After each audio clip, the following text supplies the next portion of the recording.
E ancora caccia al pirata della strada che mercoledì sera verso le 20:30 a Dolo ha investito, senza poi prestare alcun soccorso, il paraciclista palestinese Alaa Al-Dali mentre si stava allenando. Gli inquirenti sono a caccia dell'automobilista pirata che conduceva il SUV nero che ha lasciato ferito sul ciglio della strada l'atleta. Ospitato in Italia presso la parrocchia San Filippo Neri a Padova e assistito dalla AXA ONG, fortunatamente non ha riportato gravi conseguenze fisiche, ma i danni alla sua bicicletta da gara potrebbero impedirgli di partecipare ai mondiali di paraciclismo che si svolgeranno a Zurigo il prossimo settembre.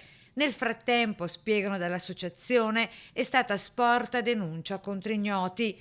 Alà corre per i Gaza Sunbirds, squadra di paraciclismo che si sostiene grazie alle donazioni dei propri supporter e da 10 mesi distribuisce aiuti umanitari a Gaza.